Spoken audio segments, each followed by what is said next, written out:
Hello, today I'm going to share with you my unit plan on the book Out of My Mind by Sharon Draper. The I can statements for the lesson plans in my unit plan are: I can create something to communicate nonverbally with someone else. I can create a positive poster about a classmate and share it with the rest of the class. I can put myself in Melody's shoes and write a paper from her point of view in the wheelchair. And then next to each I can statement, I have listed the Common Core standards. Here is just a screenshot of the unit planning worksheet filled in. First listed is all of the standards that I used in all the lessons. Next are the learning outcomes, and those are: the student will learn to communicate nonverbally.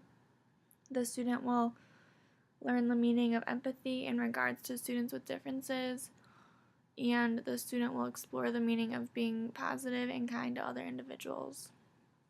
There are also some questions listed and the concepts and skills for each lesson. And then for progress monitoring, I would check in with each student to see the progress they were making and kind of if they were on the right track and they were caught up with the rest of the class and where they were supposed to be. And then here is just the bottom part of that unit planning worksheet. It kind of got cut off.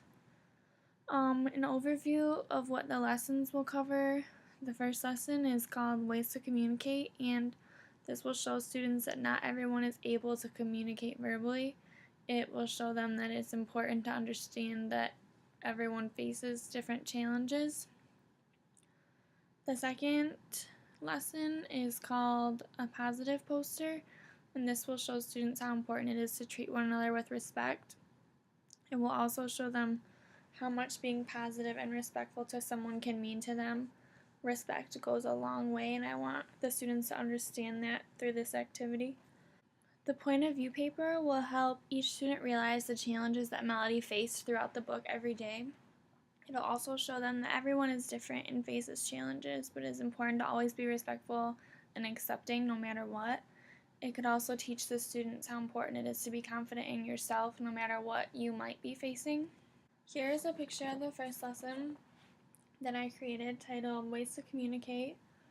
The outcome would be for students to communicate with a peer in a nonverbal way of their creation.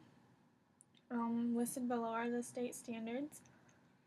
The prior knowledge they would need to know is how to properly communicate with one another verbally and in writing. The anticipatory set, I would learn some sign language and start giving them directions by signing to them. I don't think a lot of students would know sign language, so I think this would really stop them and get their attention and show them that not everyone can communicate using their voice. I would ask the students, if you couldn't tell me something with your voice, how would you tell me it? The objective would be to show students that not all individuals can verbally communicate. So basically in this lesson, the student would get with a partner and show them their communication device that they came up with. It could be something super simple or it could be more complex. I want to leave it wide open and see how creative the students would get. I would definitely guide them and help them throughout the process. And I would meet with each student kind of individually to see what they were coming up with and how they were planning on using their device to make sure they were on the right track. So first they would create the devices and then they would partner up and show how the device worked. And then we would come back together as a group and discuss how difficult it was to talk non-verbally. The second lesson is titled Positive Posters. The outcome would be to share with the class a positive poster they made about a classmate. Listed below are the state standards. Before the lesson, they would need to know what it meant to be positive. And then I would ask them if anyone has ever given them a positive compliment and kind of how it made them feel. We would get together as a group and go around a circle and say a positive statement about someone else to kind of get the lesson started. And then I would assign them a classmate and they would have to go make a poster about them. It could be about their likes, their interests, why they're a good friend, what they're good at. And to kind of close the lesson, I would have the students come together. We'd come together as a whole class and they would share the poster that they made. I think this is really good for students to show how important it is to be positive, and I think this could have a great impact on all the students in the class. This kind of relates back to the book because not all the students were positive and nice to Melody in her class, and it didn't make her feel good. So as a teacher, I would make sure that we did something. This would be something good to do at like the beginning of the year, after a couple of months when the students kind of knew each other, just to get the class like together and get a good like unit formed, class unit. This is the third lesson and it's titled Point of View Paper. The outcome would be for the student to write a paper from Melody's point of view, explaining challenges, frustrations in a typical day for her. Listed below are the standards. They would need a computer or pencil and paper, either one.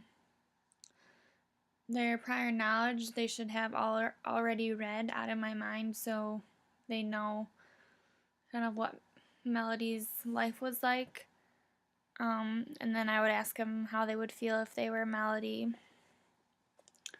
To get the lesson started, I would have the students get in a wheelchair and have them see how challenging it was. And then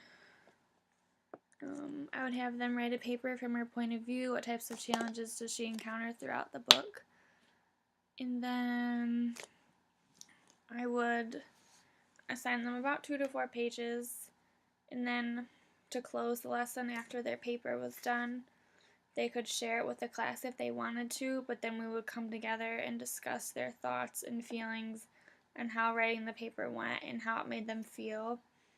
If they were actually in a wheelchair, how they think they would feel. So that's kind of how we would close the lesson.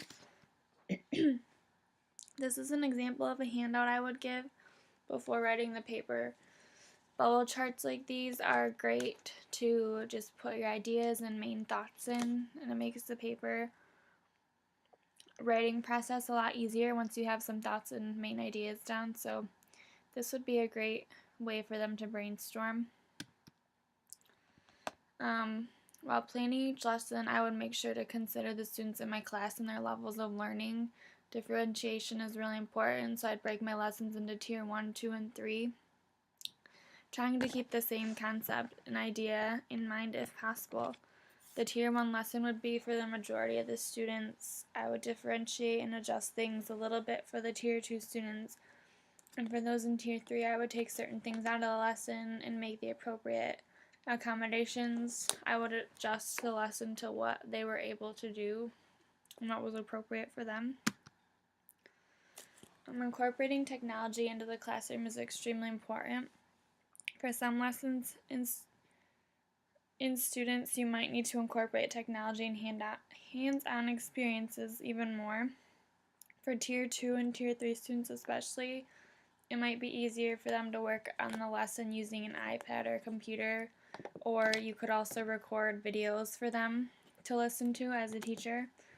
That might be easier for them. As a teacher, incorporating hands-on activities for all of your students can be beneficial and help them understand the concepts you are trying to teach even more. It's great to keep the class engaged through technology and hands-on activities. Some accommodations for the ways to communicate lesson.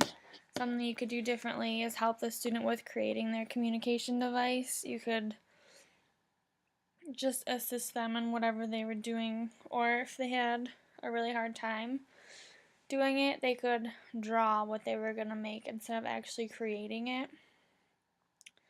For the positive poster, you could help the student create their poster or have a partner help them. They could tell you everything they wanted on the poster and you could write it for them. For the paper, you could write for the student if they had a hard time, or if it was easy for them to type, you could give them, put them on the computer and have them type it. Some modifications for the ways to communicate lesson for students at a different level. You could have them describe to you what this device would look like and how they would use it instead of actually creating it. Same thing with a poster. Maybe they could just talk up to the class about a student instead of actually making the poster and taking the time to do that. And for the point of view paper, instead of writing the paper, I would have them make a list of things that happened and the feelings that they felt. The 3 levels of assessment. After each chapter, I would give a little quiz. For the students in Tier 1, I would have them define vocabulary words or answer short answer questions. For the students in Tier 2 and Tier 3, I would give them the answers and have them match the correct answer to the question instead of them generating their own answer. I would also make the questions as easy to understand as possible without adding extra words and phrases. For some students, I would also take out certain questions